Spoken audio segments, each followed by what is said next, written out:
Bienvenue sur Détectives éternels, où chaque instant de calme recèle une vérité plus profonde. Ce soir, nous accompagnons un enquêteur chevronné dans la femme qui a disparu après avoir sonné une fois, une seule sonnerie, un seuil vide et une question lancinante. Qui était-ce elle et pourquoi a-t-elle disparu? Avant de commencer, y a-t-il quelqu'un dans le monde qui nous écoute ce soir? Maintenant, versez une boisson chaude et que le mystère commence. Un doux calme régnait sur St. Mary Mead, cet après-midi-là, une quiétude si paisible que le village semblait respirer à l'unisson. La pelouse du presbytère scintillait sous la douce chaleur de fin d'été, et le léger cliquetis des tasses de thé s'échappait de la salle paroissiale où l'on préparait la fête des récoltes. C'était une journée ordinaire, agréable, sans hâte, de celles qui enveloppent les villageois comme un châle familier. Pourtant, même dans ce calme, l'air était comme imprégné d'une légère, presque imperceptible, une sorte de silence avant la confession. Miss Marple le remarqua depuis sa place près de la fenêtre de la salle paroissiale. Elle était en train d'enfiler un ruban dans l'anse d'un panier de tombola lorsque la porte s'ouvrit en grinçant et que Madame Price Ridley entra d'un pas assuré, avec la dignité déterminée de celle qui s'apprête à annoncer une nouvelle.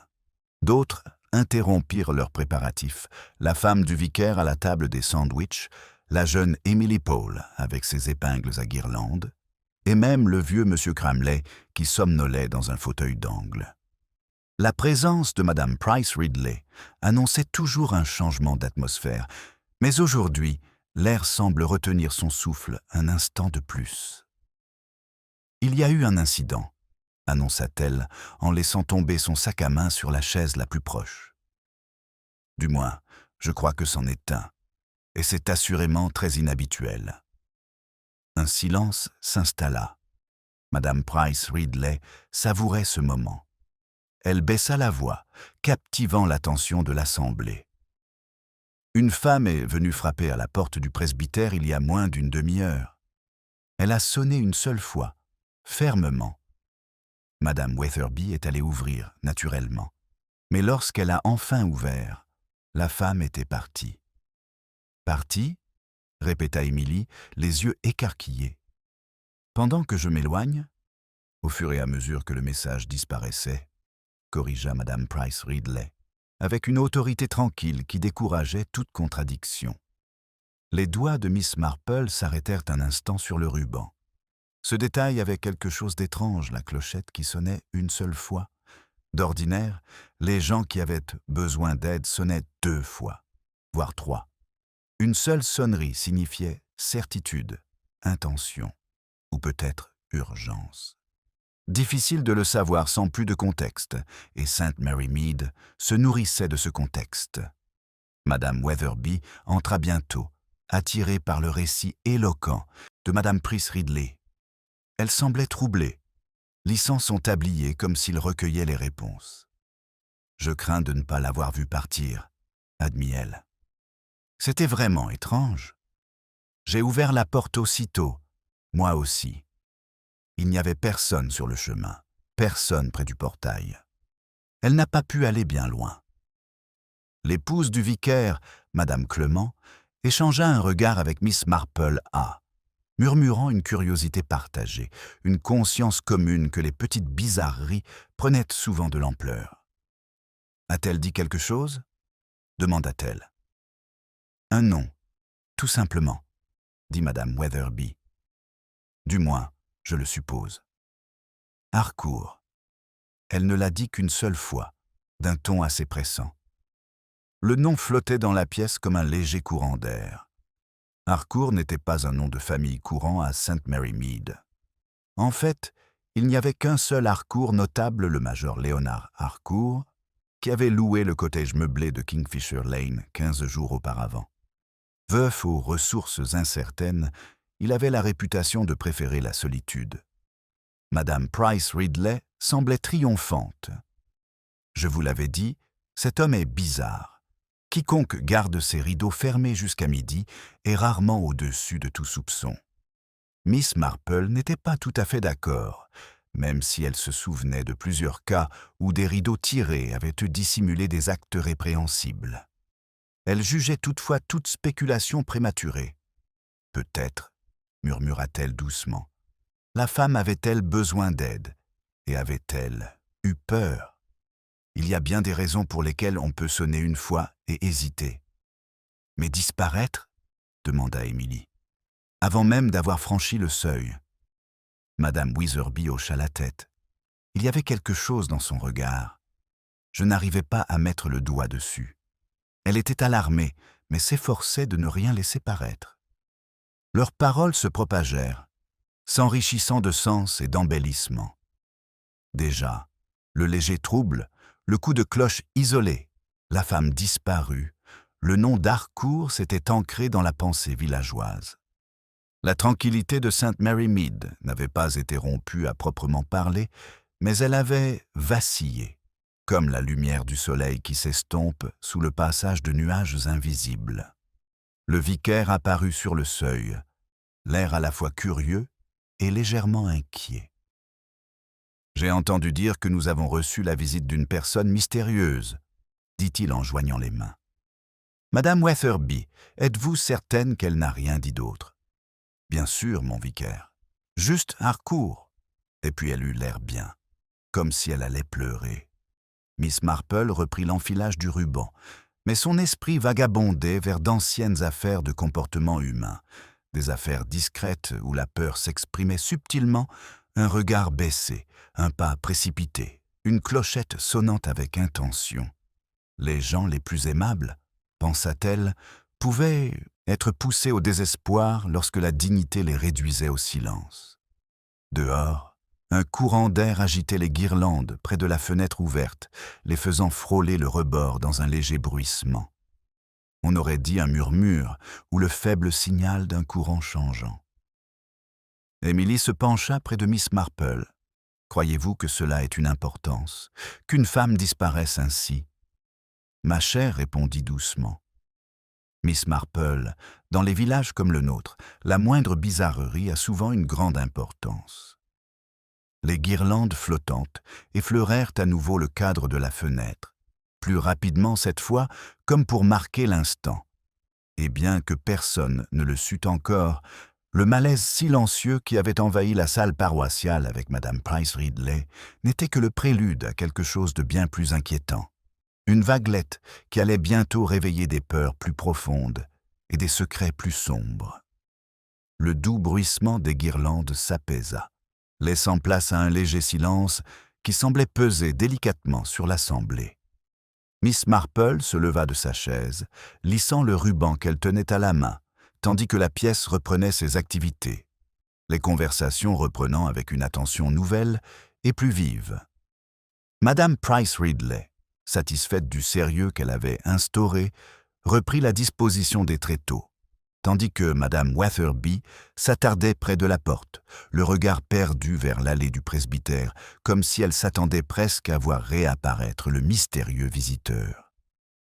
Miss Marple la rejoignit, à petits pas silencieux. « Cela vous tracasse ?» remarqua-t-elle doucement. Madame Witherby hocha la tête en joignant les mains. Ce n'était pas seulement ce qu'elle disait, Miss Marple, c'était la façon dont elle me regardait, comme si elle cherchait quelque chose de très précis. Et ses vêtements n'étaient pas tout à fait assortis. Miss Marple inclina la tête.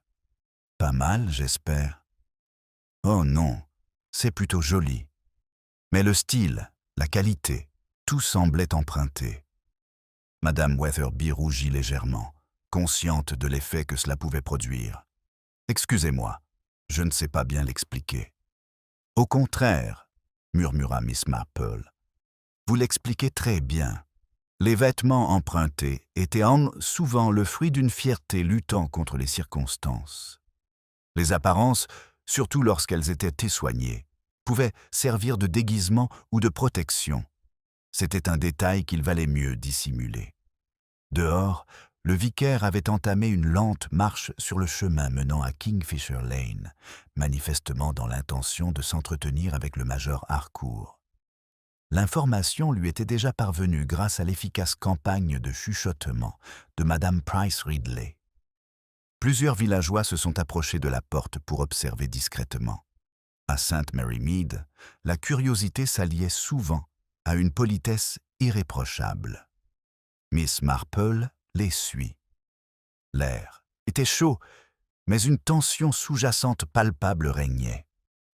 Kingfisher Lane baignait dans le soleil, ses haies taillées, ses cottages impeccables et indépendants. Pourtant, la maison que le major venait de louer semblait étrangement immobile, comme si elle retenait son souffle. Les rideaux étaient à demi tirés, aucune fumée ne s'échappait de la cheminée. Le silence était trop pesant pour l'heure.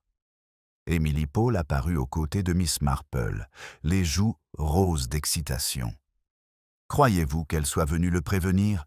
Cette femme, je veux dire. Il y a bien des raisons de prononcer un nom, » répondit Miss Marple d'une voix douce. « L'avertissement n'en est qu'une. » Derrière eux arrive Madame Hartnell, vive et déterminée. Croyez-moi, cette femme était en danger. Et je n'aime pas y penser. On ne disparaît pas sans raison. Souvent, les gens disparaissent sans faire de mal, disait Miss Marple, même si elle n'y croyait pas tout à fait. Mais parfois, ils disparaissent parce qu'ils ont peur. Le vicaire atteignit le portail d'Harcourt et hésita avant de soulever le loquet. Un clic retentit dans la ruelle silencieuse. Les villageois retinrent leur souffle tandis qu'ils s'approchaient de la porte et frappaient. Un long moment passa. Puis un autre. Finalement, la porte s'entr'ouvrit prudemment de 5 centimètres. Le visage du major Harcourt apparut dans l'entrebâillement pâle, tiré, les yeux cernés. « Vicaire, » dit-il à voix basse, « je vous prie de m'excuser pour cette visite impromptue, » commença le vicaire. « Il y avait un visiteur plus tôt. Aujourd'hui, la femme qui a donné votre nom avant de disparaître brusquement. Nous nous sommes demandé si elle vous cherchait. » Harcourt le fixa du regard, le visage encore plus blême. « Une femme ? Ici ? Que voulait-elle ? » « Nous espérions que vous pourriez nous le dire, » répondit le vicaire. Une lueur de peur ou de reconnaissance traversa le visage du major. Miss Marple n'en sut que douter. Il parut peser le pour et le contre, puis s'efforça d'afficher un calme fragile. « Je crains de n'en savoir rien. » Il tenta de fermer la porte, mais le vicaire, toujours courtois, ajouta qu'elle semblait bouleversée. Cela arrêta le major. Sa main se crispa sur le chambranle de la porte. Miss Marple, observant la scène à distance polie, remarqua un petit détail, une tache de terre près du poignet de sa manche. Fraîche, sombre, pas encore sèche, étrange pour un homme qui entretenait son jardin avec tant de soin. Harcourt jeta un coup d'œil par-dessus l'épaule du vicaire, apercevant le petit groupe de villageois silencieux. Sa mâchoire se crispa. « Je dois vraiment vous demander de me laisser tranquille. » La porte se referma brusquement, plongeant la ruelle dans un silence pesant. Les villageois échangèrent des regards.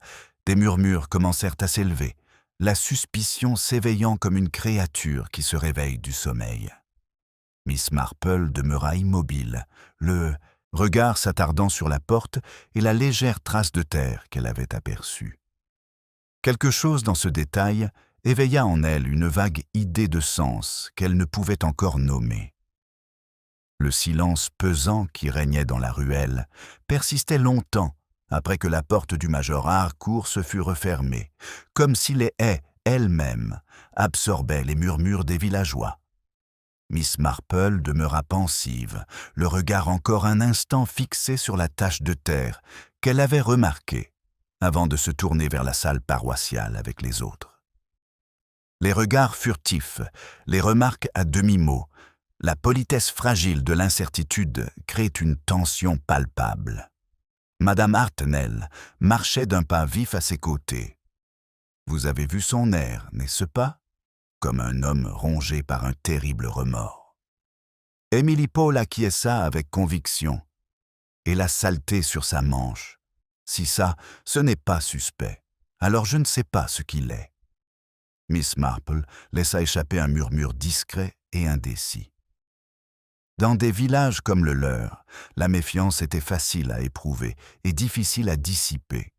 Les apparences étaient souvent trompeuses, la vérité profonde se cachait généralement dans les recoins les plus tranquilles. Dans la salle paroissiale, le joyeux brouhaha reprit. Les tasses de thé s'entrechoquèrent, les chaises raclèrent le sol, et Madame Clément encouragea chacun à poursuivre les préparatifs de la fête des récoltes. Mais tandis que l'on ajustait les guirlandes et que l'on emballait les sandwichs, les conversations revenaient et sans cesse aux mystérieux visiteurs et à la réaction pâle et tendue du major. Miss Marple accepta une tasse de thé de Madame Witherby, qui semblait particulièrement troublée. « Je n'arrive pas à me la sortir de la tête », confie Madame Witherby. Elle n'était ni jeune ni vieille, d'un âge mûr, et ses yeux, Miss Marple, semblait trahir la peur d'être suivie. « A-t-elle jeté un coup d'œil derrière elle ?» demanda doucement Miss Marple. « Oui, à plusieurs reprises, je crois.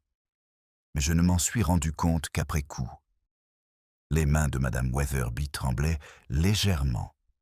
Et maintenant, cette pauvre femme était peut-être en grand danger. Miss Marple posa une main apaisante sur son bras.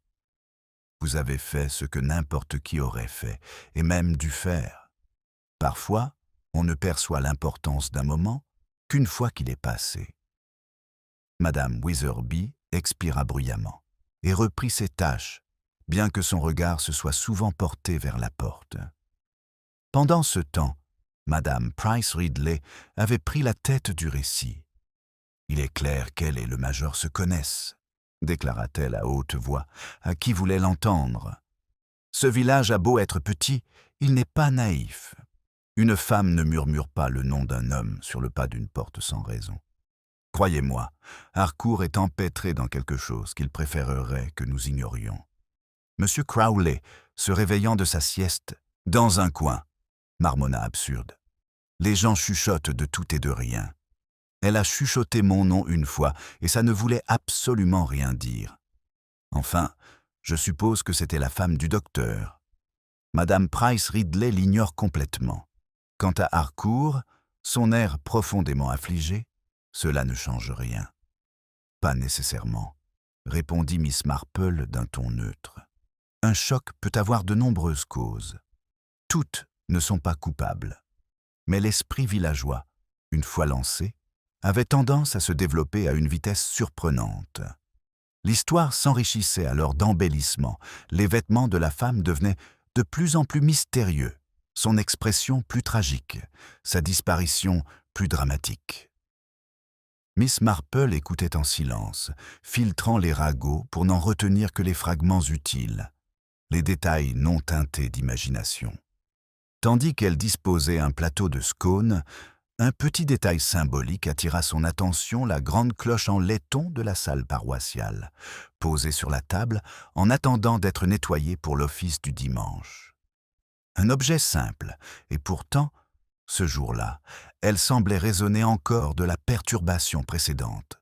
Un unique coup de cloche, chargé de sens. Les cloches appellent à l'aide, exigent d'être entendues. Sonne l'alarme.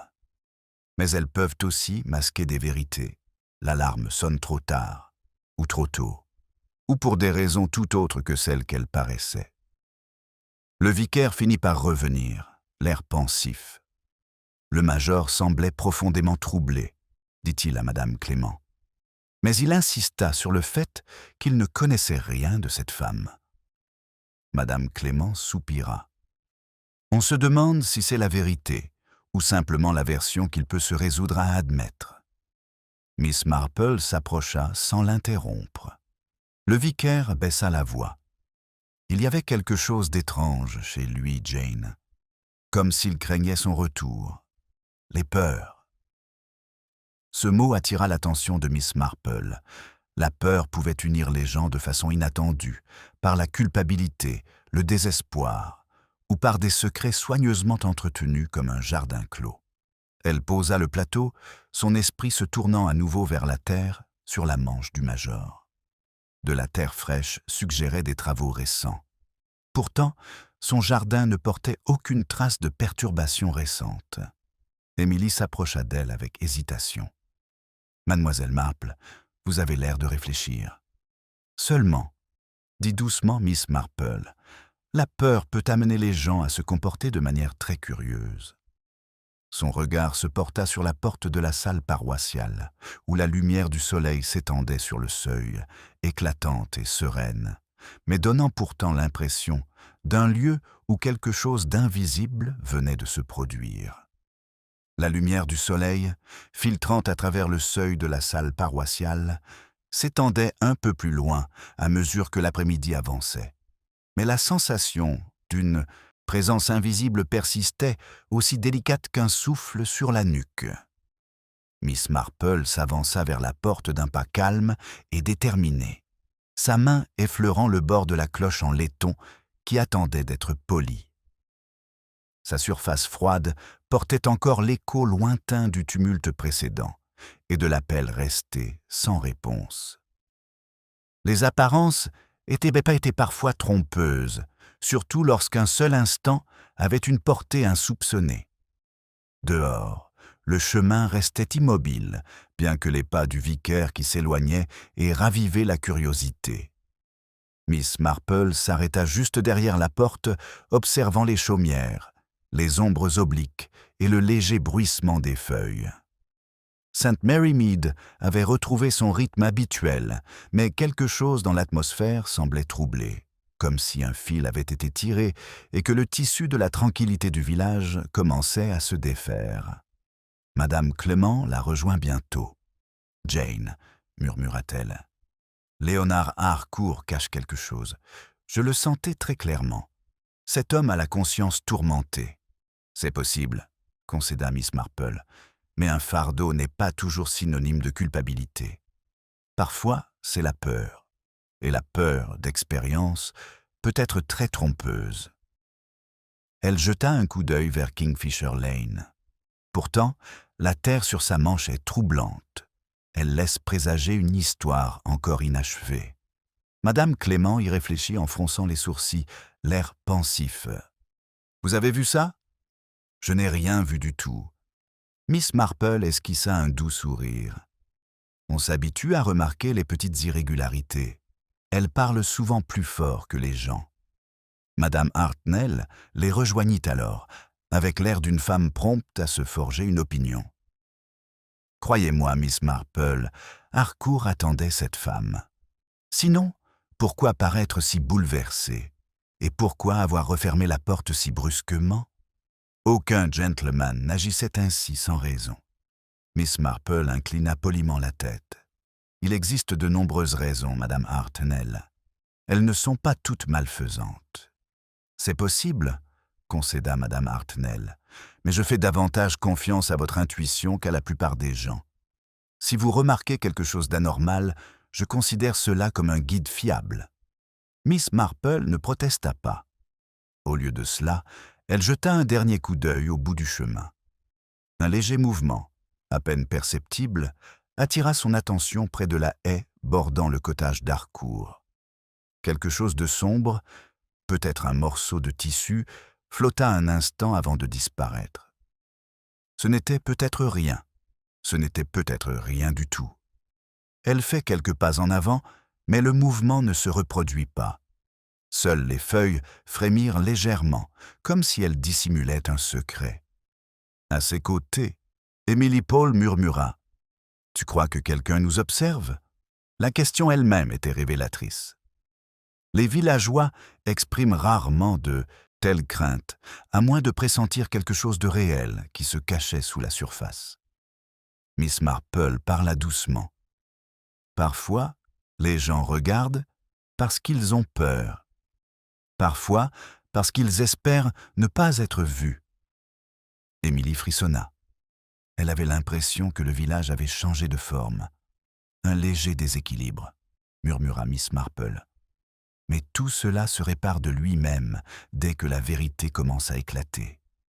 Ils retournèrent lentement vers la salle où le vicaire avait repris la préparation des chants pour la fête des moissons. Ses sourcils étaient froncés, empreints d'une inquiétude pensive. « Jane ?» dit-il lorsqu'elle s'approcha, « je me demandais si je devais prévenir la police. » Sans vouloir semer la panique, la disparition d'une femme n'est pas anodine. Miss Marple réfléchit. « Un coup de fil serait judicieux, » révèle Clément. Mais aborder la question avec tact. L'inspecteur Graves réagit mieux lorsqu'il estime qu'il s'agit d'une enquête légitime plutôt que d'une panique villageoise. Le vicaire acquiesça. « Vous le connaissez bien. »« J'ai observé, » répondit simplement Miss Marple. Alors qu'il s'apprêtait à téléphoner, Madame Price Ridley intercepta Miss Marple d'un pas décidé. « Avouez-le, Janet, il se trame quelque chose. J'ai vu Harcourt à l'épicerie hier, achetant bien plus de conserves qu'un homme seul n'en aurait besoin. Cela laisse penser qu'il prépare quelque chose. Ou peut-être cherchait-elle simplement à éviter la compagnie, suggéra calmement Miss Marple. Les conversations mondaines ne sont pas du goût de tout le monde. Mais Madame Price Ridley se contenta de renifler, imperturbable. Miss Marple s'écarta, son regard glissant de nouveau vers la clochette en laiton posée sur la table. Un simple tintement pouvait signaler le désespoir, la détermination ou un déguisement. Quelque chose dans ce petit morceau de tissu sombre, fugace, près de la haie d'Harcourt, attira de nouveau son attention. Un détail facile à manquer. Pourtant, les détails, même déplacés, finissent souvent par se relier d'eux-mêmes. Et tandis que cette pensée s'estompait, un léger malaise s'est réveillé au fond de son esprit, juste assez pour suggérer que le village n'avait pas encore atteint le cœur de son problème. Le malaise qui rongeait Miss Marple s'intensifia, tandis qu'elle se tenait près de la cloche de laiton, dont l'éclat froid captait les rayons obliques de la lumière de l'après-midi. Cette légère impression de déséquilibre, comme si quelque chose se dérobait imperceptiblement, persistait tandis que Madame Clément demandait les derniers préparatifs de décoration. La fête des moissons devait avoir lieu, après tout. Pourtant, sous cette agitation, la tension montait, telle une ombre qui s'allonge sur le plancher. L'inspecteur Graves arrive plus tôt que prévu. Son pas lourd résonna dans la salle paroissiale avant même qu'il n'y entre. Une démarche assurée qui fit aussitôt se redresser Madame Price Ridley. Il s'arrêta sur le seuil, ôta son chapeau et son regard perçant scruta les lieux. « Bonjour », dit-il d'un ton peu chaleureux. « Je crois comprendre qu'il y a eu un incident. » Les villageois se précipitèrent vers lui en un groupe poli, mais indéniablement impatient. Miss Marple resta où elle était, observant les réactions de Madame Weatherby qui tordait son tablier, d'Émilie qui serrait contre elle ses notes de mesure pour les guirlandes, de Madame Hartnell qui murmurait « Il finira par élucider le mystère, Dieu merci », et de Madame Price Ridley qui se tenait droite, comme si elle avait elle-même fait surgir la loi et l'ordre de nulle part. Le regard de l'inspecteur se posa presque immédiatement sur Miss Marple. « J'imagine que vous avez la version la plus claire des faits. » Elle inclina modestement la tête. « Les faits sont assez simples, inspecteur. Une femme est arrivée au presbytère, a sonné une fois, a demandé à parler à Harcourt, puis a disparu avant que Madame Weatherby n'ait pu lui parler. Et vous pensez que cette disparition est suspecte ?» demanda Graves, bien que son ton laissa entendre qu'il s'en doutait déjà. Miss Marple croisa doucement les mains. « Je crois que c'est inhabituel. Et les choses inhabituelles à St. Mary Mead le restent rarement bien longtemps. » Grave laissa échapper un léger grognement. Il interrogea longuement Madame Weatherby, prenant des notes minutieuses tandis qu'elle décrivait l'expression de la femme, sa tenue et l'urgence de cette sonnerie de cloche. Miss Marple écoutait attentivement, notant le moindre mouvement du front de l'inspecteur. Graves était un homme méticuleux, peu enclin au ragot, mais même lui ne pouvait ignorer les sous-entendus. « Et cette femme avait l'air effrayée. » demanda-t-il finalement. terriblement, murmura Madame Weatherby, comme si elle s'attendait à ce que quelqu'un vienne la chercher. Cette déclaration provoqua une onde de choc dans la salle, comme le vent qui trouble l'eau calme. Grave ferma son carnet. « Très bien, je vais maintenant parler au commandant Harcourt. »« Vous le trouverez très peu coopératif, » annonça Madame Price Ridley.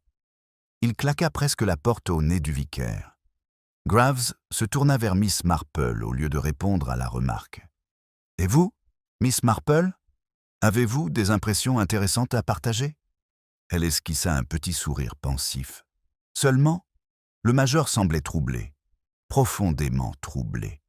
Et il avait de la terre fraîche sur la manche, bien que son jardin n'eût pas l'air d'avoir été entretenu récemment. Un bref silence suivit, le temps que Graves assimile l'information. « De la terre fraîche, dites-vous » Sa mâchoire se crispa presque imperceptiblement. « Où exactement ?»« Près du poignet, » répondit-elle d'un geste délicat. « Cela pourrait ne rien signifier du tout, mais c'est rarement le cas avec vous, » murmura-t-il. « Merci. » Il part d'un pas assuré pour Kingfisher Lane. Plusieurs villageois tentèrent de le suivre à distance, mais le regard sévère de Graves les fit fuir en hâte vers la sécurité de leurs guirlandes et de leur table tréteaux. Miss Marple s'arrêta juste assez loin pour le voir disparaître au détour du chemin, son attention de nouveau attirée par la haie, près du cottage d'Harcourt, où elle avait aperçu plus tôt ce morceau d'étoffe sombre. Un léger mouvement se fit à nouveau entendre. Pas du vent, quelque chose de plus lourd, quelque chose, ou plutôt quelque chose d'invisible. Émilie la rejoignit, sa voix à peine audible. « Vous le voyez ? Il y a quelque chose, Miss Marple. »« Oui, » dit doucement Miss Marple, « mais les ombres ne sont pas toujours ce qu'elles paraissent. » Pourtant, ses yeux se plissèrent imperceptiblement. Des vêtements empruntés, une tache de terre, un lambeau de tissu hésitant se composaient peu à peu d'un motif. Un motif ténu, fragile, comme une tache d'eau. Mais un motif tout de même. Un cri bref et aigu retentit du côté de la ruelle, surpris, puis rapidement englouti par la distance. Émilie a poussé un cri d'effroi. Était-ce l'inspecteur? Miss Marple ne répondit pas immédiatement. Sa main se crispa légèrement sur la clochette en laiton qu'elle tenait encore. Son poids lui semblait symbolique. Maintenant, une convocation restait sans réponse, signe d'un trouble plus profond que ce que le village pouvait encore comprendre. Elle prit une inspiration silencieuse, ses pensées se déroulant avec une précision minutieuse. « Quelque chose est en train de changer à nouveau, » murmura-t-elle. Le cri resta suspendu dans l'air un instant, comme si la ruelle elle-même hésitait à le libérer ou à l'engloutir. Miss Marple déposa délicatement la clochette de laiton sur une table voisine, son regard déjà tourné vers Kingfisher Lane avec une détermination tranquille. Émilie se cramponna à son bras, le souffle court d'inquiétude, mais Miss Marple lui lance un petit regard rassurant. « Viens, ma chère, il est inutile de deviner quand nous le saurons. » Elles marchèrent d'un pas vif, leurs jupes effleurant l'herbe, tandis que le village derrière elles s'agitait doucement. Madame Hartnell appelait au calme, un peu trop fort, tandis que Madame Price Ridley exigeait qu'on aille chercher des sels d'ammoniac avant que quelqu'un ne s'évanouisse. Mais Miss Marple avançait avec une urgence plus contenue, consciente que des moments comme celui-ci révélaient souvent des vérités encore à demi cachées. Arrivée au virage du chemin, Miss Marple leva la main pour arrêter Émilie. Devant eux, l'inspecteur se tenait seul près du portail du jardin d'Harcourt, une main appuyée contre la haie comme pour se retenir. Son expression était troublée, non pas par la douleur, mais plutôt par la perplexité, ou peut-être l'irritation. Il se retourna brusquement en les entendant approcher. « Inspecteur Graves » demanda doucement Miss Marple. « Êtes-vous blessé ?»« Non » répondit-il en reprenant ses esprits. Surpris, c'est tout. Quelque chose a surgi de la haie au moment où je passais et a failli me renverser. Émilie expira bruyamment. « Quelque chose ou quelqu'un. Grave plisse les yeux. Trop petit pour un humain, un chien peut-être, ou un renard. Miss Marple jeta un coup d'œil vers la haie. Les feuilles frémissaient encore légèrement, comme agitées par quelque chose qui fuyait avec détermination. Mais sous cette agitation naturelle, l'air était lourd. Les haies de St. Mary Mead avaient la fâcheuse habitude de dissimuler bien plus que des animaux sauvages. « L'avez-vous bien vu ?» demanda Miss Marple. « Non. Juste un mouvement. » Il hésita, puis ajouta « Mais je crois que quelque chose ou quelqu'un se cachait là avant de s'enfuir. » Cela suffisait à confirmer ce que Miss Marple soupçonnait en secret. Graves se redressa en ajustant son manteau. « Je reparlerai à Harcourt. » Il refusa d'ouvrir complètement la porte. Il prétendait être malade. Pourtant, il semblait parfaitement capable de discuter. « Et avez-vous remarqué, » demanda doucement Miss Marple, « si la terre était encore sur sa manche ?»« C'était bien ça, » dit Graves, et c'était encore plus flagrant cette fois, comme s'il avait essayé de l'ignorer, mais qu'il n'avait fait que l'étaler davantage. Sa mâchoire se crispa de frustration. Il cache quelque chose. Émilie frissonna. Et si la femme était encore dans les parages? Et si c'était elle qui était cachée dans la haie? Miss Marple secoua doucement la tête. Si elle était dans cet état de peur décrit par Madame Witherby, elle évitera de retourner au même endroit. Non, ce mouvement appartenait à quelqu'un d'autre. « Quelqu'un d'autre ?» répéta Émilie. « Ou quelque chose qu'elle a laissé tomber » murmura Miss Marple. L'inspecteur Graves suit son regard vers la haie. « Allons jeter un coup d'œil. » Miss Marple hocha la tête en s'approchant. La haie était épaisse, soigneusement taillée à l'extérieur, mais dense à l'intérieur, telle une petite forteresse de ronces et d'ombre. Entre les feuilles, quelque chose scintillait faiblement, un fil, un morceau de tissu. Elle glissa prudemment la main à travers le feuillage, les doigts gantés, et en retira un morceau d'étoffe bleu foncé déchiré. Ses bords étaient effilochés, déchirés par la précipitation et les épines. De quelques centimètres seulement, il provenait sans aucun doute d'un vêtement en laine de qualité, finement tissé. Émilie se pencha plus près. « Oh, ça doit venir du manteau de la femme. » Miss Marple examina le tissu un instant de plus. « Peut-être, dit-elle. Ou alors il vient de quelqu'un d'autre. » L'inspecteur fronça les sourcils. « Suggérez-vous une deuxième personne inconnue ?»« Je suggère, » répondit doucement Miss Marple, « que les fils finissent toujours par mener quelque part si l'on est suffisamment patient pour les suivre. » Elle tendit le morceau de tissu à Graves, qui le plia soigneusement et le rangea dans son carnet. « Je l'enverrai pour analyse. Mais je doute qu'elle nous apprenne grand-chose. Cela pourrait nous révéler exactement ce dont nous avons besoin, » dit Miss Marple. Graves jeta un coup d'œil en arrière vers la maison d'Harcourt. « Je demanderai un mandat s'il persiste à refuser de coopérer. » Miss Marple hocha légèrement la tête. « Soyez prudent, inspecteur. Sous pression, il arrive que les gens agissent de façon irrationnelle. Et une peur véritable peut pousser une personne à commettre des actes qu'elle n'aurait jamais envisagés autrement. » Une rafale de vent fit de nouveau bruisser la haine, mais cette fois-ci, aucune créature ne s'enfuit, seulement le murmure des feuilles qui se frôlent, comme un rappel silencieux de tout ce qui restait invisible. Le regard de Miss Marple s'attarda sur le mouvement, une légère ride se formant entre ses sourcils. Quelque chose dans ce geste éveilla en elle une réflexion plus profonde, quelque chose qui commençait à se mettre en place. Elle se tourna légèrement, un changement subtil dans son expression. « Il y a, » murmura-t-elle, « une autre possibilité entièrement. » Le regard de l'inspecteur Graves s'aiguisa à la remarque discrète de Miss Marple, mais celle-ci ne donne aucune explication immédiate.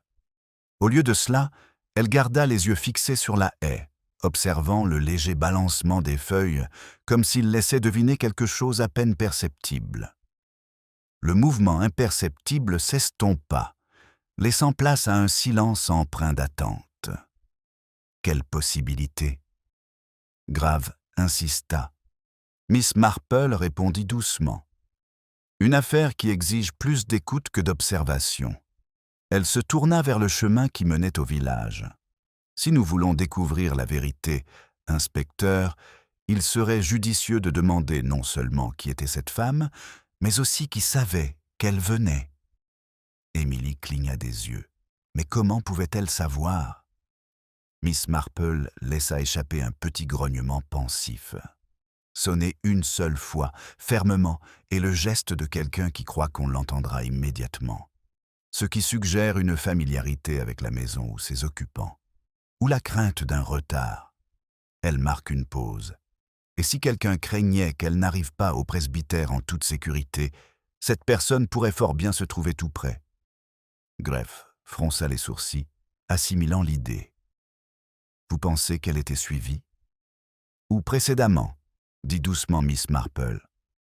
Les gens font des choses étranges lorsqu'ils essaient de dissimuler leurs intentions. Une rafale de vent agita de nouveau la haie, moins violemment cette fois, comme si la fuite précédente avait laissé un écho. Le regard de Miss Marple suivit le bruissement des feuilles, avant qu'elle ne désigne discrètement le chemin de l'église. Revenons, inspecteur.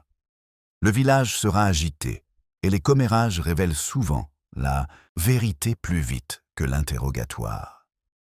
Grave accepta à contre-cœur et se mit à marcher à ses côtés. Émilie la suivit de près, encore pâle sous le choc. Ils marchèrent en silence pendant quelques mètres avant qu'elle ne prenne la parole. « Mademoiselle Marple, pensez-vous que cette femme soit en danger ?» La réaction de Miss Marple fut calme et mesurée. « Je pense qu'elle était déjà en danger lorsqu'elle a atteint le seuil de la porte. La question est de savoir si elle y a échappé. » Ils arrivèrent à la salle paroissiale et la trouvèrent empreinte d'une agitation nerveuse. Madame Hartnell se tenait au centre de la pièce, telle une générale rassemblant ses troupes, insistant pour que chacun garde son calme, ce qui ne fit qu'accroître l'anxiété générale. Madame Price Ridley s'était installée sur une chaise, se déclarant profondément bouleversée et réclamant un coussin pour son dos. Quant à Madame Weatherby, elle rôdait près de la porte, le regard fuyant régulièrement vers la ruelle. Dès que l'inspecteur franchit le seuil, une vague de questions chuchotées l'assaillit. Grave leva brusquement les deux mains. « Pas maintenant. Restez tous ici. Miss Marple et moi interrogeons toute personne détenant des informations. » Madame Price Ridley a immédiatement affirmé qu'elle en avait le plus, mais Graves l'a ignoré d'un hochement de tête bref et s'est adressé à Madame Weatherby à la place. Miss Marple les rejoignit.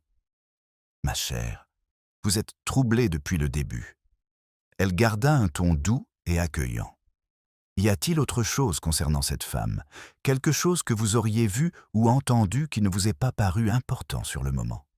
Madame Weatherby hésita, les sourcils froncés. « Je ne sais pas. » Son regard se porta sur la cloche en laiton poli, là où Miss Marple l'avait placée. Sa vue sembla réveiller un souvenir. Elle regardait vers le bas quand j'ai ouvert la porte. Vers le bas et vers la gauche. Comme si quelque chose l'effrayait. « À gauche », répéta doucement Miss Marple. « Vers le chemin latéral qui mène au jardin. »« Oui », dit lentement Madame Weatherby. « Mais il n'y a rien. Seulement les pots de fleurs et le petit portillon. » L'inspecteur échangea un regard avec Miss Marple. Les portails latéraux peuvent cacher bien plus de choses qu'on ne le croit. Miss Marple hocha légèrement la tête. La peur pointe rarement sans raison. Émilie s'approcha à pas de loup. « Tu crois que quelqu'un se cachait près du portail ?»« Cela dépend, » murmura Miss Marple, selon que la femme s'attendait à être poursuivie ou espérait être secourue. Grave se frotta la mâchoire. « Je vais fouiller le presbytère. » Minutieusement. Il se retourna pour partir, mais la voix de Miss Marple l'arrêta. Avant de partir, observez autre chose.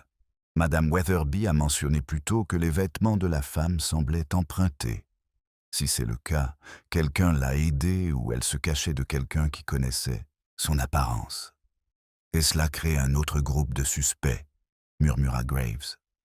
Le regard de Miss Marple se posa sur la clochette en laiton, dont la surface réfléchissante captait la lumière diffuse de la pièce. Un seul tintement, lourd de sens. Un appel destiné à une personne, mais entendu par une autre. Madame Clement s'approcha timidement. « Jane, pensez-vous que le major soit également en danger ?»« C'est possible, » dit doucement Miss Marple. « Ou peut-être est-ce lui le danger ?» Sa voix ne portait aucune accusation, seulement la sereine constatation que les motivations humaines s'entremêlent souvent sous des apparences polies. Les villageois se turent à ces paroles, leur peur prenant une autre direction. Miss Marple leva les yeux, l'air pensif et calme, mais un léger resserrement autour de ses yeux laissait présager une inquiétude plus profonde qui commençait à se former. « Il y a, dit-elle doucement, une tendance qui se dessine, même si sa forme n'est pas encore tout à fait claire. » Après la remarque discrète de Miss Marple, le silence se fit dans les villageois, leur malaise planant comme une fine poussière dans la salle paroissiale. L'inspecteur Graves, déjà en route vers le presbytère, s'arrêta juste le temps d'adresser à Miss Marple un bref signe de tête, lui faisant comprendre que le schéma qu'elle pressentait se révélerait bientôt dans la terre et les haies alentour. Miss Marple, cependant, s'attarda un instant, laissant l'attention s'estomper et laisser place à la clarté. Son regard se porta de nouveau sur la cloche en laiton qui brillait sur le tréteau. Son unique sonnerie avait tout déclenché, un appel, une alarme, un cri de détresse et peut-être, pensait-elle, une diversion. Les cloches ne servaient pas seulement à appeler à l'aide, elles attiraient aussi l'attention. Et parfois, l'attention masquait un tout autre mouvement qui se déroulait juste hors de vue. Madame Clement s'approcha d'elle dans un léger bruissement de jupe. « Jane, ma chère, tu semblais soucieuse tout à l'heure, plus soucieuse que d'habitude. » Miss Marple esquissa un sourire. Elle songeait simplement à la facilité avec laquelle notre regard peut être détourné, tandis que la vérité nous échappe. Madame Clement cligna des yeux, visiblement troublée par cette suggestion. « Croyez-vous que cette femme cherchait à nous distraire ? C'est une possibilité, » dit gentiment Miss Marple. Avant que Madame Clement ne puisse répondre, Émilie accourut vers eux, essoufflée. « Miss Marple !» L'inspecteur Graves a trouvé quelque chose. Cela provoqua un murmure dans le hall, tandis que plusieurs villageois se levaient instinctivement, bien que l'ordre donné plus tôt par Graves de rester sur place les retenait. Miss Marple suivit Émilie dans la douce chaleur de l'après-midi. Le soleil bas à l'horizon, projetant des ombres sur la pelouse comme de longs doigts sombres. Elles traversèrent le chemin menant au presbytère et aperçurent Graves près du portail latéral, accroupi au ras du sol. Il se leva lorsqu'ils s'approchèrent. « La terre a été remuée ici, » dit-il en désignant la petite parcelle près du portail, à peine visible à moins de s'y attendre. Quelqu'un s'est agenouillé récemment, ou peut-être s'est-il préparé, difficile à dire. Mais quelque chose avait bougé. Émilie semblait alarmée. Dérangée ? Que voulez-vous dire ? Graves désigna une forme indistincte dans le sol. Une boîte, peut-être. Ou un sac. Quoi qu'il en soit, ce n'est plus là. Le regard de Miss Marple s'adoucit d'une tristesse calme et profonde. Les gens cachent des choses dans leurs moments de peur, inspecteur. Et parfois, ils reviennent les chercher quand ils croient être seuls. Graves laissa échapper un léger gémissement. Cela signifiait que quelqu'un était revenu après la disparition de la femme. Ou avant, dit doucement Miss Marple. La peur est rarement ponctuelle. Émilie déglutit. Crois-tu que cela ait un lien avec le major ? Graves fronça les sourcils. Si Harcourt en sait plus qu'il ne le laisse paraître, il finira bien par craquer. Mais ça ne me plaît pas. Il désigna la haie d'un geste sec. Quelqu'un était là, quelqu'un qui ne voulait pas être vu. Miss Marple se pencha légèrement et effleura la terre remuée du bout des doigts, gantée. Elle était douce, fraîchement retournée, et exhalait une légère odeur métallique, étrange, mais pas inédite. Son regard se porte sur le cadre en bois du portail latéral. Une petite marque sombre, presque invisible, maculait le bord inférieur. Une tache, pas de la saleté. Elle se pencha de plus près. « Inspecteur, murmura-t-elle, cela vous dérange-t-il » Graves s'agenouilla à côté d'elle. « Qu'est-ce que c'est » Sa voix était douce. Quelqu'un a frôlé cette grille dans la précipitation, et il a laissé ça. Elle désigna la faible trace rouillée. Le visage de Graves se crispa. « Du sang ? C'est possible, » dit Miss Marple. « Ou quelque chose d'autre, mais cela appartient à celui qui a fui la haine, je suppose. » Émilie frissonna. Alors ce n'était pas un renard.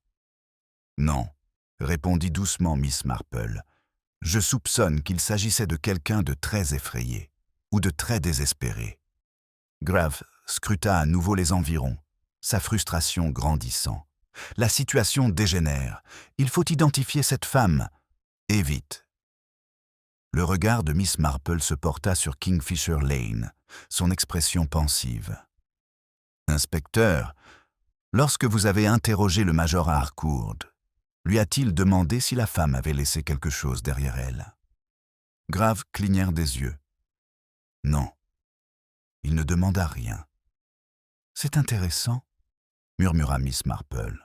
« Un homme effrayé pourrait demander si la personne qui l'a alarmé a laissé un message.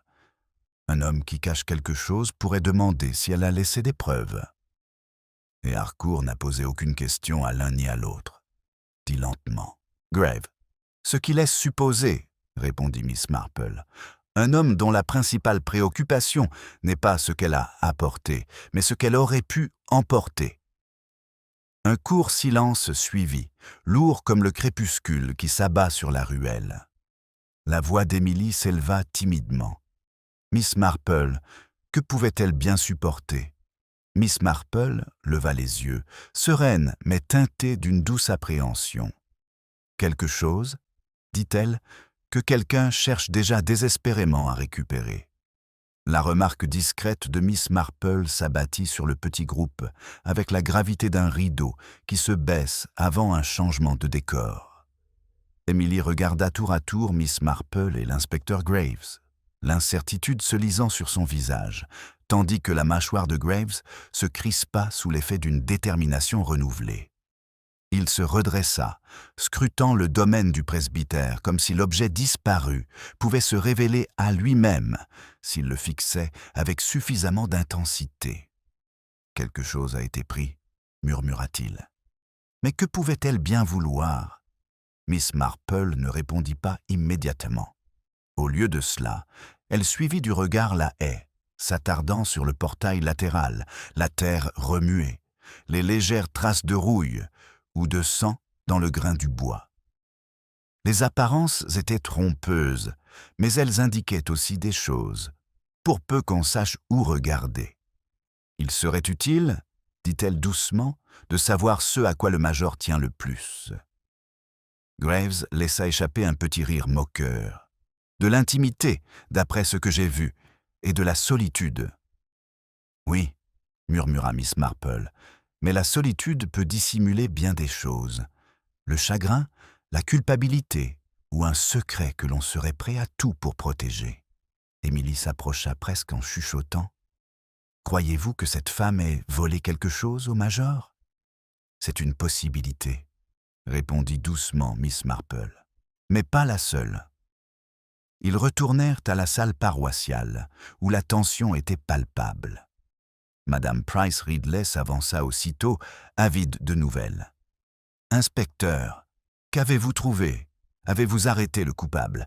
Y a-t-il un danger ?» Graves la frôla d'un ton sec. Pas de déclaration pour l'instant, mais Miss Marple marqua une pause, remarquant la lueur de triomphe derrière l'inquiétude de la femme.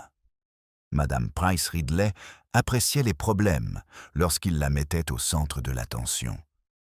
Les gens comme elle remarquaient souvent bien plus de choses qu'ils ne le pensaient. « Madame Price Ridley, dit Miss Marple d'un ton doux, vous avez mentionné tout à l'heure avoir vu le major Harcourt chez l'épicier. Avez-vous vu ce qu'il a acheté d'autre? Oh, enfin, juste une pile de conserves et quelques paquets de biscuits, dit-elle, décontenancée par le sérieux soudain de la question. Il avait l'air terriblement anxieux. Il n'arrêtait pas de regarder par-dessus son épaule. Miss Marple acquiesça. A-t-il parlé à quelqu'un? Non, et il est sorti si vite qu'il a failli faire tomber la pauvre Madame Jeffers dans l'étalage de betteraves. Ce comportement pourrait traduire de la peur ou une préparation, ou les deux. Avant qu'elle n'ait pu approfondir sa pensée, Madame Weatherby s'approcha en essorant son tablier. « Mademoiselle Marple, inspectrice, je me souviens d'autre chose. » Ses yeux se tournèrent nerveusement vers le presbytère. Quand la femme à la porte a dit « Harcourt », elle a presque murmuré quelque chose après, un mot ou peut-être un nom. Mais je n'ai pas bien entendu, seulement qu'elle avait l'air terrifiée en essayant de le prononcer. Graves se pencha brusquement. « Essayez de vous souvenir, de n'importe quoi. » Madame Weatherby ferma les yeux, les mains tremblantes. C'était bref. Une seule syllabe, je crois. On aurait dit clé ou lit, peut-être fille. Je ne sais pas. Elle ouvrit les yeux, impuissante. Pardonnez-moi, j'aurais dû être plus attentive. Miss Marple posa une main bienveillante sur son avant-bras. Vous avez agi comme n'importe qui l'aurait fait à ce moment-là. La mémoire s'affine une fois la peur dissipée. Mais Miss Marple elle-même sentit le mot s'installer comme un caillou jeté dans l'eau calme. Clé ou lit, ou quelque chose qui évoquait les deux, un indice à demi dissimulé sous la peur. L'inspecteur Graves soupira, visiblement frustré. Il faut interroger Harcourt à nouveau. Miss Marple inclina la tête. Si vous insistez, inspecteur, il se pliera tellement sur lui-même que nous n'apprendrons rien. Les hommes comme lui s'accrochent à leurs secrets, comme les noyés s'accrochent à une corde. Alors, que suggérez-vous? Demanda-t-il. Une approche plus douce, dit-elle. Qu'il sente le regard du village posé sur lui, sans qu'il l'accuse. Les gens se confient davantage lorsqu'ils ont le sentiment de ne pas être piégés. Grave lui lança un long regard scrutateur. Et en attendant, entre-temps, répondit Miss Marple, quelqu'un d'autre dans ce village pourrait en savoir plus sur cette femme. On ne sonne pas à la cloche sans être certain de l'endroit où l'on se trouve. Cette certitude doit venir de la familiarité. Les yeux d'Émilie s'écarquillèrent. Vous voulez dire qu'elle est déjà venue ici? Cela semble probable, dit doucement Miss Marple. Ou bien elle a appris quelque chose ici qui justifie de risquer sa vie pour le révéler. De l'autre côté du couloir, la cloche en laiton scintillait faiblement, comme si elle était à l'écoute. Un signal lancé dans le monde, mal compris, resté sans réponse. Le regard de Miss Marple s'y attarda, pensif. « Inspecteur, dit-elle doucement, nous devons considérer non seulement qui cette femme craignait, mais aussi à qui elle faisait confiance. » Un silence se fit, un silence qui tendait l'oreille. Et dans ce silence, Miss Marple sentit les contours du motif se dessiner légèrement plus clairement, tout en restant obscurs, attendant qu'un dernier fil se mette en place. Le silence qui suivit les derniers mots de Miss Marple s'intensifia, pesant sur le hall d'une telle intensité que chaque murmure semblait importun. L'inspecteur Graves se remua, mal à l'aise, comme si les murs eux-mêmes se rapprochaient pour écouter. Miss Marple demeura immobile, son expression arborant ce mélange familier de sérénité et d'attention discrète, laissant deviner une intention derrière son regard calme. À ses côtés, Émilie déglutit. Quelqu'un en qui elle avait confiance était là. Miss Marple inclina légèrement la tête, sans confirmer ni infirmer, laissant simplement l'idée faire son chemin. Elle se propagea silencieusement parmi les villageois, les épaules se raidirent, les regards fuyants. et des innocents craignirent la culpabilité. Rares étaient les apparences qui sortaient indemnes de tels moments. L'inspecteur Graves se redressa. « Je vais faire fouiller à nouveau le presbytère et Kingfisher Lane par des agents. » Quelqu'un a dû la voir arriver. Miss Marple hocha doucement la tête. Et quelqu'un pourrait se souvenir de quelque chose dont il n'avait pas réalisé l'importance.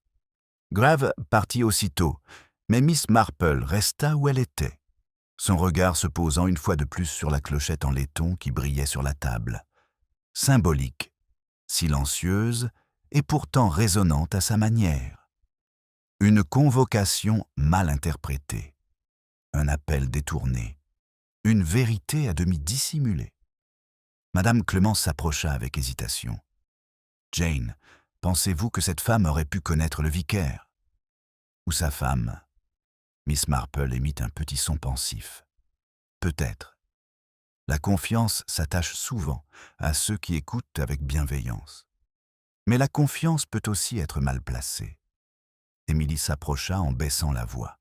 « Mademoiselle Marple, pensez-vous que le major Harcourt soit la clé de tout cela ?» Le regard de Miss Marple s'adoucit. « Les clés prennent bien des formes, ma chère.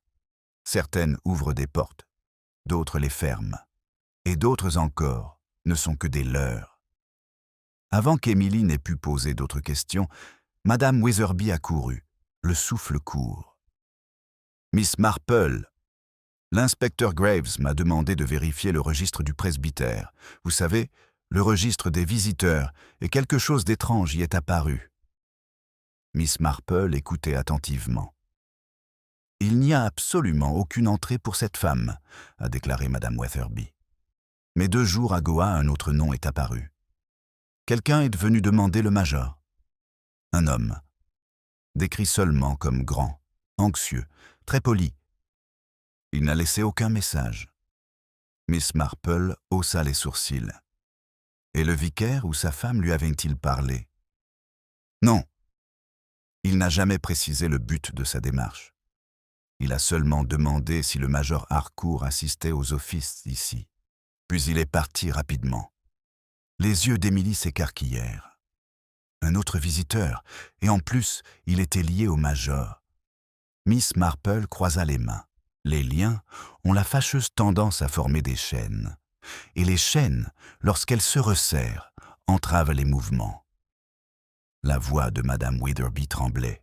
« Pensez-vous que cette femme avait aussi un lien avec lui? » « Je pense, dit doucement Miss Marple, que les gens arrivent rarement sans raison. » Madame Hartnell s'approcha d'un pas décidé, le front plissé d'un air sévère.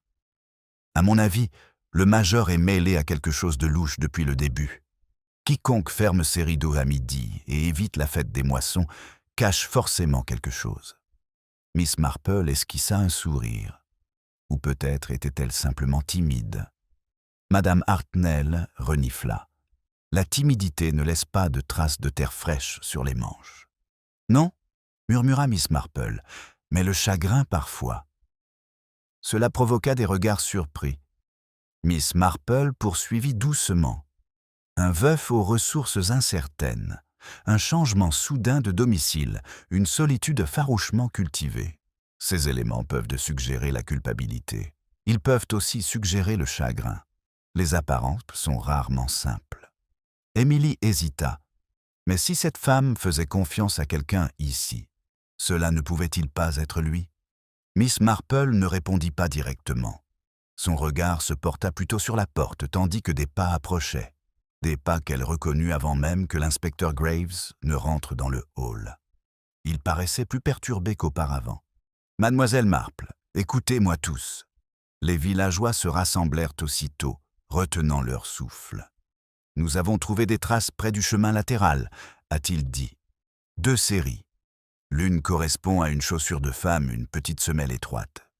L'autre est plus large, peut-être masculine. Elle s'éloigne du presbytère et se dirige vers Kingfisher Lane. » Un frisson de malaise parcourt la pièce. Le regard de Miss Marple s'aiguisa. « Et les 2 convois se dirigent-ils dans la même direction? » « Inspecteur. » Grave secoua la tête. « Non. Les trains les plus courts s'approchèrent du presbytère. Les plus longs suivirent. Emily eut un hoquet de surprise. Suivie? Alors elle était poursuivie. Probablement, dit Graves d'un ton sombre, et cet homme est peut-être encore là. Un silence pesant, haletant, s'installa. Miss Marple regarda vers l'étroite fenêtre où la lumière déclinante s'étirait sur le rebord comme un avertissement silencieux. Sa voix était calme, presque douce. « Inspecteur, dit-elle, quelqu'un dans ce village sait exactement pourquoi elle est venue.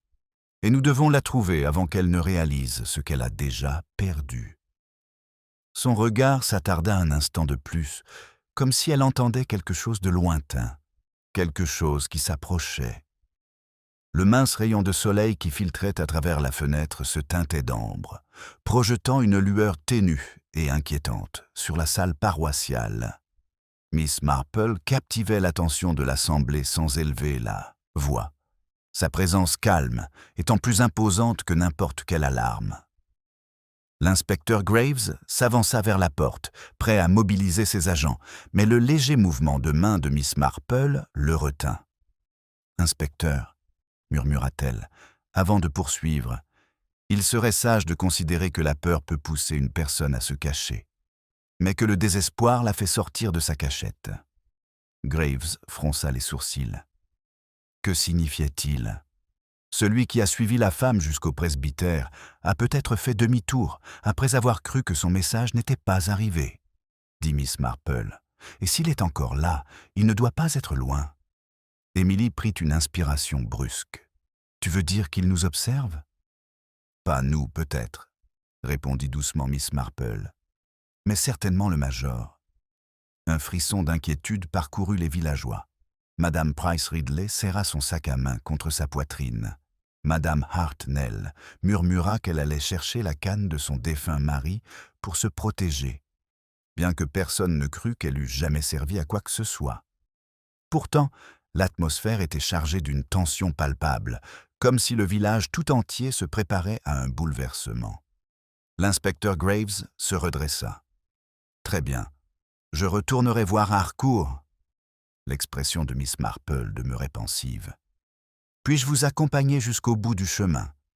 Il y a quelque chose que j'aimerais observer. » Graves accepta, non sans réticence, et le petit groupe sortit. Le crépuscule avait commencé sa douce descente, projetant de longues ombres sur l'allée du presbytère. Les haies bruissaient légèrement. Un son délicat, mais suggérant un mouvement furtif. Le regard de Miss Marple s'attarda sur elle, percevant non seulement l'instant présent, mais aussi les traces subtiles de la panique passée dans la terre meuble le morceau de tissu déchiré, la faible traînée de sang. « Inspectrice, » dit doucement Miss Marple en marchant, « vous avez demandé tout à l'heure ce que la femme avait bien pu emporter. »« Oui, » répondit Graves. « Et vous avez suggéré quelque chose qui mérite d'être récupéré ?»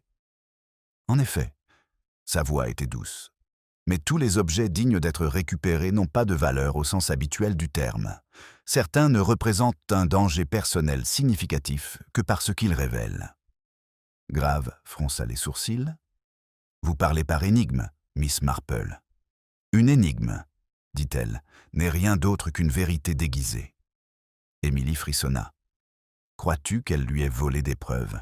Quelque chose d'inquiétant. » Le regard de Miss Marple se porta sur la chaumière du major, à demi dans l'ombre, au bout de Kingfisher Lane. Je crois qu'elle a pris quelque chose qu'il craignait que quelqu'un d'autre ne trouve avant lui. Ils s'approchèrent du chalet au moment précis où la porte s'ouvrit brusquement.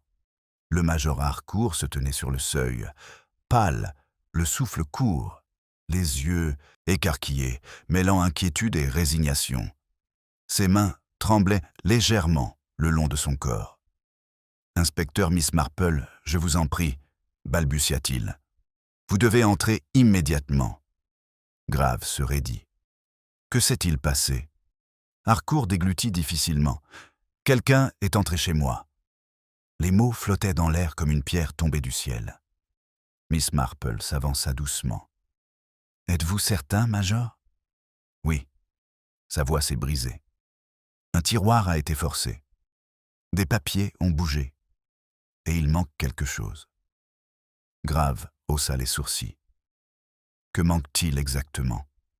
Harcourt hésite, jetant des regards nerveux autour de lui comme si les haies elles-mêmes pouvaient l'entendre.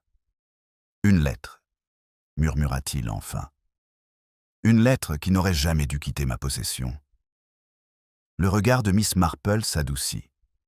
Une lettre concernant votre défunte épouse. Le major tressaillit comme s'il avait reçu un coup. Émilie eut un hoquet de surprise. Grave les fixait tour à tour. « Comment avez-vous fait » commença Harcourt, la voix brisée. Le ton de Miss Marple demeura serein. « Le chagrin laisse des traces, Major, et la peur les amplifie. La terre sur votre manche, les rideaux tirés, le déménagement soudain à St. Mary Mead, tout cela témoigne d'un homme fuyant un problème non résolu. » Le commandant porta une main tremblante à son front. Elle a dit qu'elle savait. La femme qui était venue plus tôt. Elle a dit avoir la preuve que la mort de ma femme n'était pas accidentelle. Un frisson parcourt Émilie. Alors elle le connaissait. Le visage de Graves s'assombrit. Où est la lettre maintenant? Je ne sais pas, murmura Harcourt. C'est parti. Miss Marple jeta un dernier regard vers la haie, tandis que le crépuscule s'épaississait autour d'eux. Sa voix était douce, presque triste. L'inspecteur qui a pris le permis va se sentir acculé. Et les personnes acculées peuvent être très dangereuses. Le vent soufflait doucement, effleurant les feuilles d'un léger tremblement, comme si quelque chose de caché se préparait à bouger. La haie frémit de nouveau, un léger tremblement parcourant ses branches comme un avertissement murmuré. Miss Marple sentit le changement, avant même que les autres ne réagissent. Son regard parcourut les ombres grandissantes, sachant pertinemment que la peur poussait les gens à se cacher, et non à s'en éloigner. Le major Harcourt se tenait immobile dans l'embrasure de la porte, pâle sous la lumière déclinante. Sa respiration irrégulière tandis que le crépuscule s'épaississait autour d'eux. L'inspecteur Graves se raidit. « Major, si quelqu'un a forcé l'entrée, il est peut-être encore dans les parages. Rentrez, prudemment. » Harcourt obéit et entre en titubant. Graves le suivit et Miss Marple se plaça juste derrière, Émilie serrée contre elle. L'intérieur, pourtant silencieux, portait les marques d'un récent dérangement des tiroirs légèrement entr'ouverts. Une lampe renversée, des papiers éparpillés comme s'ils avaient été parcourus à la hâte, mais pas avec négligence. Une maison fouillée par quelqu'un dans la précipitation, mais sans panique. Miss Marple examina les lieux avec une précision calme. La personne qui avait commis cet acte ne craignait pas d'être découverte. Bien au contraire, elle était persuadée que le major ne reviendrait pas de sitôt. Grave grogna, parce qu'il pensait qu'il était encore au presbytère en train de répondre aux questions. « Exactement, » murmura Miss Marple.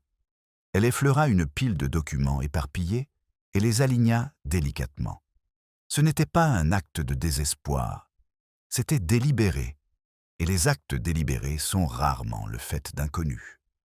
Émilie s'approcha des papiers éparpillés. « Major, est-ce que c'était toute la correspondance de votre femme ?» Harcourt hocha la tête, l'air misérable. « Oui. » Claire gardait tout lettres, reçus, petits mots. « Je les ai apportés ici après sa mort. » Sa voix se brisa. « Je pensais que le calme de St. Mary Mead m'aiderait à y voir plus clair. » Miss Marple le regarda avec une compassion indéniable. « Et l'a-t-elle fait ?»« Non, » murmura-t-il. « Rien n'a fonctionné. » L'inspecteur referma fermement le tiroir. La lettre manquante le décrivait. Harcourt déglutit difficilement. La lettre m'était adressée. Écrite 2 jours avant l'accident de Claire. Je ne l'avais jamais vue jusqu'à récemment, lorsque sa sœur m'a envoyé un colis contenant ses affaires. Elle y disait avoir découvert quelque chose qui, craignait-elle, pourrait la mettre en danger. Ses yeux brillèrent de chagrin. Elle voulait me le dire en personne, mais elle n'était jamais rentrée. Émilie porta une main à ses lèvres. Alors elle ne meurt pas accidentellement. Je ne sais pas, dit Harcourt d'une voix tremblante. Mais la femme qui est venue plus tôt m'a dit avoir lu la lettre. Elle a affirmé avoir la preuve que la mort de Claire n'était pas ce qu'elle paraissait. Miss Marple l'examina attentivement. « Et vous? L'avez-vous reconnue ?»« Non, » répondit-il rapidement. Peut-être trop rapidement. Mais elle connaissait le nom de Claire, et elle dit que quelqu'un cherchait la lettre. Le regard de l'inspecteur Graves s'aiguisa. « Quelqu'un d'autre que vous ?» Harcourt acquiesça. Émilie jeta un regard inquiet vers la fenêtre. Mais si la lettre a disparu, cela ne signifiait-il pas que la personne qui la craignait est revenue pour la voler? Miss Marple s'avança vers la porte, son regard se posant à nouveau sur la ruelle. Peut-être. Mais il faut envisager autre chose, ma chère.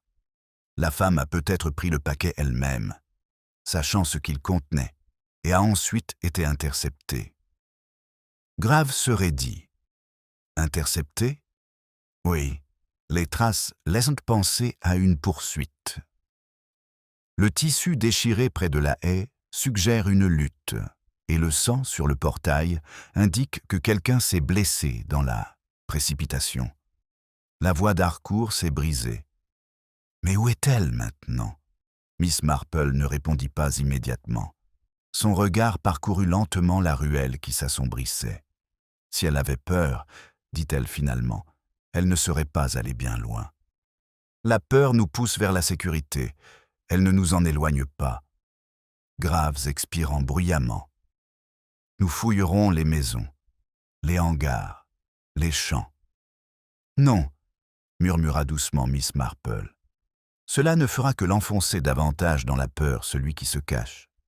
Et la peur, inspecteur, rend les gens désespérés.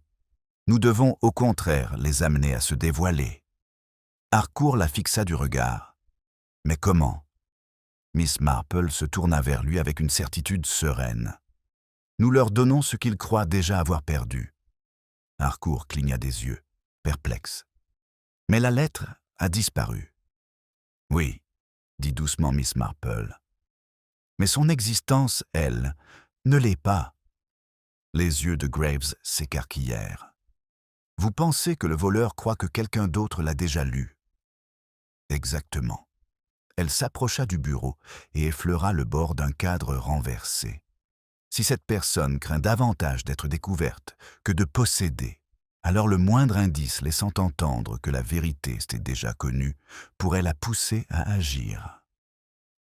La voix d'Émilie tremblait. « Comment réagis-tu » Miss Marple ne quittait pas des yeux l'étroite ruelle sombre, le visage doux mais perçant, l'esprit analysant les indices avec une immobilité maîtrisée, en surgissant, ou en tentant de faire taire celui ou celle qu'il croit détenir la vérité. Un silence glacial s'installa. « Mais qui croirait que cela puisse être » demanda Graves, connaissant déjà la réponse. Miss Marple leva les yeux. Sa voix à peine plus qu'un murmure, mais empreinte d'une certitude absolue. Celui qui a le plus écouté, celui à qui les villageois se confient, celui qui a remarqué ce que les autres ont négligé. Émilie la regarda avec une inquiétude naissante. « Mademoiselle Marple, vous ne voulez pas dire « inspecteur », dit calmement Miss Marple. « Il est temps de préparer vos agents. » Elle s'avança vers la porte, le crépuscule grandissant s'étendant comme un voile sur le village. « Car je crois, dit-elle doucement, que celui qui se cache est sur le point de se révéler. » Le crépuscule s'était installé, déposant son voile frais sur St. Mary Mead, estompant les contours et aiguisant les craintes. Miss Marple s'arrêta sous la faible lueur de la lampe du porche du major Harcourt, écoutant le silence non comme une absence, mais comme la présence d'un souffle, d'une attente, de quelque chose qui planait juste hors de vue. L'inspecteur Graves fit signe à ses agents de se déployer discrètement.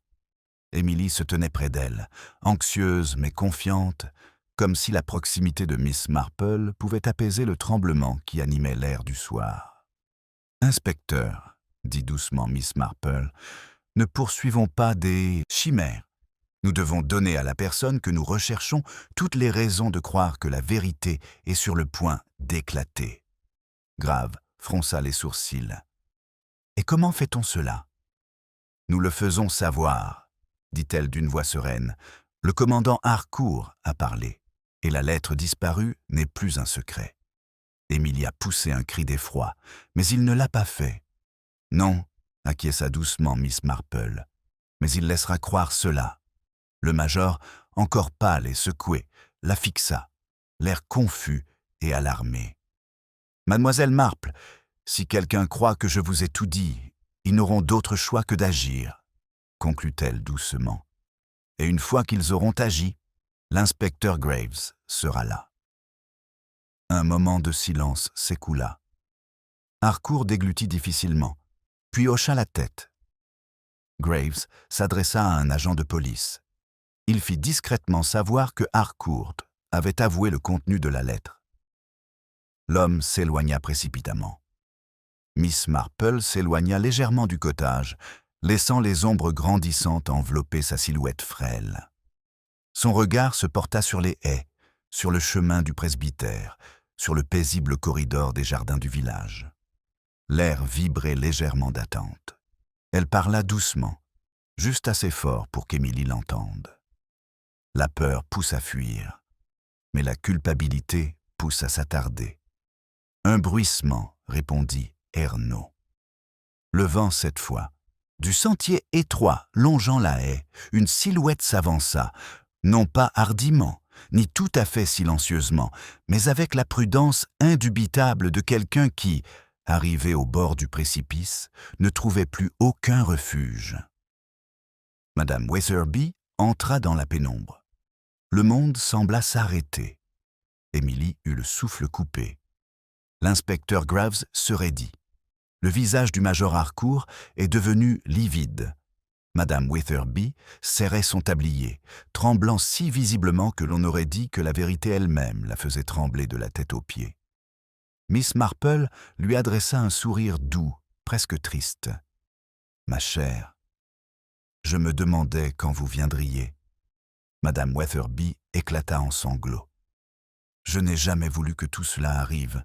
C'est elle qui est venue me voir en premier, vous comprenez?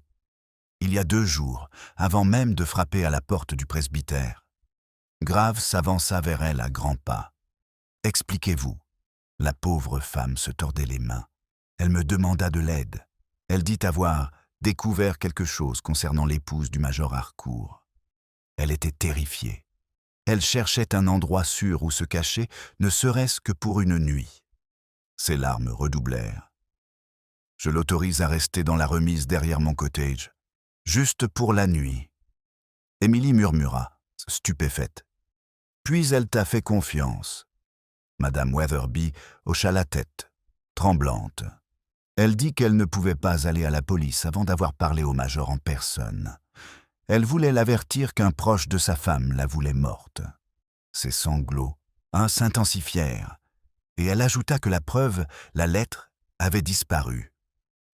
Elle leva les yeux, angoissée. « Mais je n'ai jamais vu cette lettre. Je ne l'ai jamais touchée. » La voix de l'inspecteur Graves se durcit. Alors qui la poursuivait? Madame Weatherby baissa les yeux, les épaules affaissées. Son frère.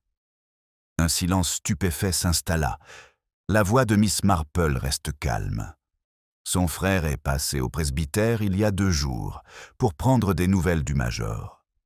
C'est votre nom qui figure dans le registre des visiteurs. Madame Weatherby hocha la tête, l'air misérable.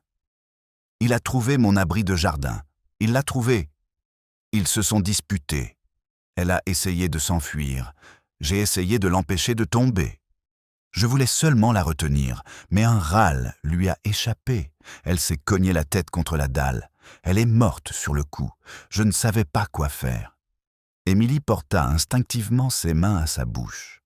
L'inspecteur Graves le fixa du regard. Et ensuite, j'ai paniqué, murmura Madame Weatherby. J'ai dit à son frère qu'elle n'était pas venue. Mais il ne m'a pas cru. Il a cherché partout. Il pensait qu'elle était allée prévenir le major. Il m'a dit qu'il reviendrait une fois qu'il aurait trouvé la lettre. « Et le corps » demanda Graves. Madame Weatherby tremblait violemment. Dans la remise, enveloppée dans une couverture, je n'arrivais pas à me résoudre à la déplacer davantage. Le commandant Harcourt, effondré, s'appuya contre l'encadrement de la porte. Elle est morte en essayant de m'aider. Miss Marple s'avança et posa une main rassurante sur le bras de Madame Weatherby. « Ma chère, la peur vous a aveuglée. Mais cacher la vérité n'a fait qu'accroître le danger. » Émilie demanda d'une voix tremblante. « Mais la lettre ?» Madame Weatherby secoua la tête. Son frère le prit. Il dit qu'il le détruirait.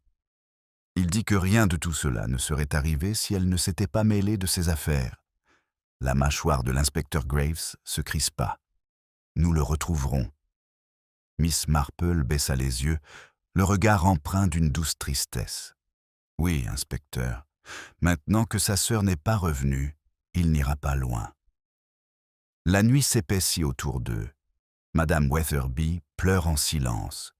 Harcourt, abasourdi par le chagrin, restait planté là. Émilie s'accrochait à la manche de Miss Marple. Et au loin, quelque part, derrière les haies, un faible cri de douleur, de fureur ou de remords flottait dans le village. Miss Marple écoutait, le visage grave. « Les cœurs humains, » murmura-t-elle, « sont rarement simples. Ils dissimulent bien plus que n'importe quelle lettre. »